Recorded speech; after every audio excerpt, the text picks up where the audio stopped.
Welcome back to Bobblehead Homestead. I'm Jeff. Uh, the Tuesday did a live show. That was a doozy. Lost 166 subscribers so far. Let's see if I can double that with this video. Oh man, in bed most of the day, not sleeping. I did get a good hour nap in just now. And yeah. See, there's one theory: don't make a video unless it's a good one. And then there's another theory that you can't make any money if you don't make any videos. And anyway, I should be I should be making trips back and forth to Walden right now. But I'm sick. I'm sick. That'll have to wait. But I can't wait on making some money. So if this video makes $5, I'll take the short-term gain, even though the long-term loss is probable. Anyway, microphone on my glasses. Webcam has a microphone. It's horrible. And this also works on my iPhone. So anyway, why am I making this video? I haven't pissed off enough Democrats for one.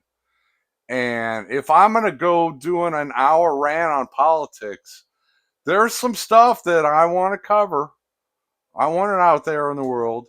If I'm gonna say stuff to lose hundreds of subscribers the past few months about politics, I'm just gonna dive all the way in head first, and I'm gonna say some more stuff that's gonna make some more people mad. And the thing is, a lot of the people quitting, they're just, I don't want to hear anything about politics. I don't want anything to do with it. Shut up. I don't want anything to do with politics. Uh, I got no problem. I got no problem with that. I wish I was there. For some reason, it's in my blood no matter what. But this has been, well, not my political stances. Is not. I've gotten to share some here and there, but politics has been my life for this year, and that's just how it is. So the election's over, and I can't be outside walking around making a film. So I'm gonna get some stuff out there on some politics, and then I'm gonna respond to comments. Mm, got plenty of tea, plenty of tea. Um, all right, let's start off with. I didn't go off on Harris and Biden and the Democrats, and there's some things that need to be said about the current state of the Democratic Party. First thing I want to bring up is Ukraine. Man, Democrats were anti-war. Not anymore. Um, Ukraine, and I don't know how widespread people's knowledge of the history of Ukraine is. Um, Putin should not have invaded Ukraine. Obvious, obvious. But do you know the history leading up to that? See, we promised Russia long ago, over and over and over again, we are not going to expand NATO to their border. We promised them we're not going to expand NATO to their border. That's been the policy forever and ever and ever. Until That's a good thing about recording this instead of doing it live is I can cut out this cost. But until basically Obama, it probably started before Obama, but Ukraine, they were having elections. Their leader was kind of neutral. Uh, he didn't want to join NATO. He was friendly to Russia. He didn't want to become part of Russia. He wanted Ukraine to stay independent. And I guess we didn't like that. And we helped foment a revolution in Ukraine to topple him and set up, a puppet who was pro NATO, pro West, Zelensky, propped him up. So, and then we asked Ukraine to join NATO. In fact, Kamala Harris went to Ukraine, did a public speaking appearance with Zelensky, and asked Ukraine to join NATO. We had already agreed many times over and over again we would not expand NATO to Russia's border. And there's Kamala Harris wanting Ukraine to join NATO. You know what happened within a week of that? Russia invaded Ukraine. Didn't see that coming. So the Ukraine war, and how many people have died? How many people have died in Ukraine? Democrats, and it's not all on them. That's why the deep state warmongers, neocons. There are plenty of Republicans, including Tom Cotton, who are right there in there. Let's expand NATO right up to the border of Russia, even though we promised not to. That doesn't give Putin excuse to kill hundreds of thousands. I don't even want to look up the numbers right now.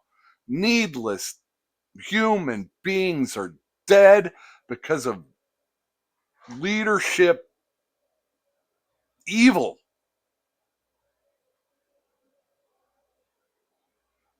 Oh. So there you go, Democrats.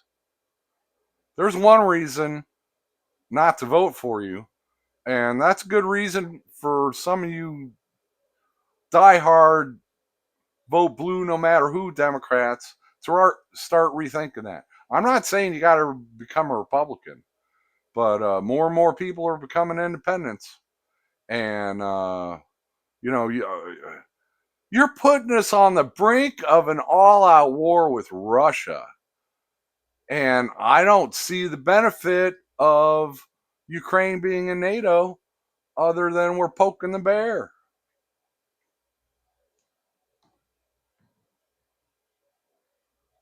Makes no sense. Makes no sense. Not all those deaths makes no sense, and that's a big reason why a lot of people voted for Trump.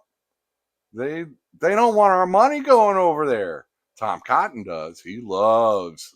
Yeah, Tom Cotton is going to be my new punching bag. We got to get him out of the Senate from Arkansas. He doesn't even live in Arkansas. He says he's from Dardanelle, but sold that place. His wife is registered to vote in suburbs of DC. He's registered to vote at this apartment in Little Rock that they've only seen him at and only hear people there every so often. You can tell by his Twitter feed and his announcements and blah, blah, blah. He doesn't even come back to Arkansas very much at all. Tom Cotton is a carpetbagger. He's living with he's in the swamp. He's the swamp. Yep. The swamp is what got that Ukraine war going. The swamp is what got that Ukraine war going, and they're not telling us why. They're not telling us why. Oh, what a mess! What a mess. So Democrats, yeah, that sucks for you guys. Now let's talk about something else that Harris, Biden, Democrats did. You fired every single federal government employee who refused to get the jab. You kicked everybody out of the military who refused to get the jab. You tried to get everybody in the United States of America working for a medium or bigger size company fired from their jobs if they refuse to take the jab.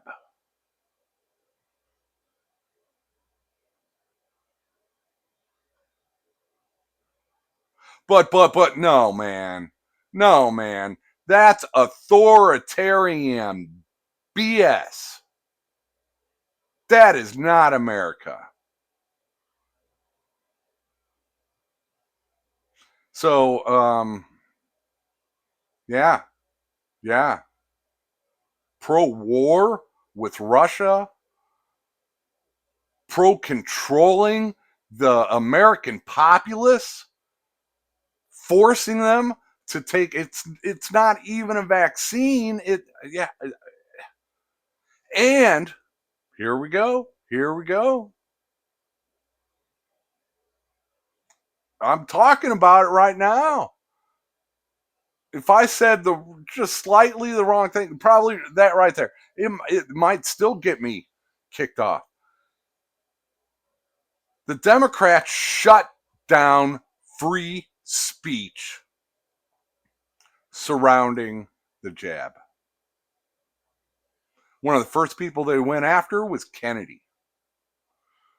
We have the Twitter files. We know they contacted all the social media accounts.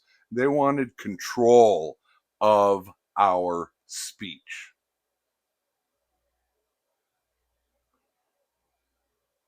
That's that's how you can't defend that, Democrats. You should have lost by more than you did.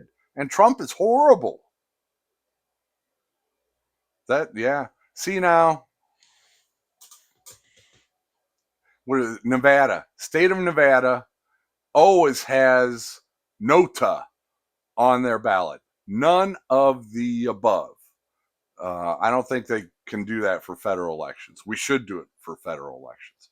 So in every race, Democrat, Republican, sometimes they let other people try to run, but there's always a choice of NOTA, none of the above. And so, like me, I would have voted it if I could vote NOTA. I would have done that in this presidential election because if NOTA wins, it triggers a new election with new candidates. How simple is that? How simple is that?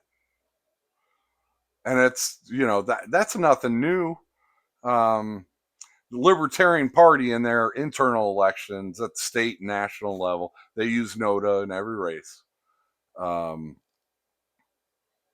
because screw these two. Let's let's get somebody else in there and pick from them. And if the majority of the people want that, that's what happens. I, there is a good chance NOTA would have won this election and maybe some of the past ones too. See, but some like NOTA, which is smart, the Republicans and Democrats who ignore our Constitution would never allow anything that challenges their stranglehold on our government. So yeah, we can't have NOTA go go nationwide. But yeah, you can look it up. Nevada, they use NOTA on all their ballots. Libertarian. There's probably other organizations that use that also. But that'd be a great option. That would be a great option, especially since we've rigged the elections to keep other competition off our ballots. You know, um, yeah, the whole political system in here. I can talk for weeks on election related stuff. Did you know the government didn't start printing ballots until 1898? From our country's founding until 1898, and that was only two states, New York, Massachusetts. You provided your own ballots. You can make your own ballot. The candidates would make ballots and hand them out for people to use. Parties would do the same thing, make ballots, hand them out for people to use. But the government did not control who was on the ballot. And you could also you vote for anybody. You make your own ballot and vote for it. They didn't have to go through any ballot access nonsense to run for office. They were free to run for office. You just print your own ballots and away we go. 1898 is when it started, and then it was really 1920s. It's called the Australian ballot, where the government gets to control the ballots. And yeah, I mean, it's more convenient, but there's risk with every new thing. And once government got control of the ballots and the Republicans and Democrats got control of the government, the Republicans and Democrats control the ballots and they disobey our Constitution and they keep competition off the ballots. So that's a basic reason why people should leave the Democrat and Republican parties. They're corrupt to the core. They believe in doing what they want to do. They do not believe in following the Constitution. That's why I keep saying the Constitution is dead. That right there, the control of our election laws to keep anybody else from challenging them in our elections. Break for a cough fit, lost my train of thought. Something about elections and the constitutional republic is dead because the laws are rigged, and I'm not just pulling stuff out of my butt and telling it to you. I can give you example after example after example of my own personal experiences. I first learned about that in 2002 in Illinois. There was a guy named Cal Skinner running for governor. He was a former Republican. He had served, I don't know, close to 20 years in the Illinois House as a Republican, um, with a break in there because he also worked in the budget office of Reagan. I believe it was Reagan. He worked in his budget office, then went back to Illinois. Um, Cal Skinner, former Republican running as a Libertarian. Um, Jim Ryan, the last Republican governor, George Ryan, had just gone to jail. So yeah, government is corrupt, and who controls the government? Two parties fighting for one party rule control the government. So anyway, Cal Skinner, and Illinois is one of the worst states to run against the duopoly, the uniparty. And I worked for Cal Skinner's campaign. We had to go get signatures. Republicans tried to kick him off the ballot. They just dirty tactics, blah, blah, blah, blah. 2004, Democrats in Illinois, corrupt. Rod Blagojevich went to jail. Governor Rod Blagojevich went to jail. Republican George Ryan went to jail. Yeah, and these people are corrupt. You don't think they're rigging election laws to keep other people off the ballots? These corrupt people who fool us into getting elected, you don't think they're rigging election laws to keep other people off the ballots? They are. They are. It's worse in some states than it is in others. That is unconstitutional. Freedom of association, equal protection under the law. It's unconstitutional to keep competition off the ballots. Constitutional republic is dead when your democracy is rigged because you ignore the Constitution. I, I know nobody wants to hear truth. Nobody wants to hear truth. I knew this stuff 20 some years ago. Nobody wants to hear the truth. Anyway, in my opinion, if you want to make America great again, we need to get out of this two-party fighting for one-party rule mindset. One-party rule sucks. I don't care if you're Democrat, Republican, and the increasing number of independents, I think, have realized that. All right, let's start reading some comments.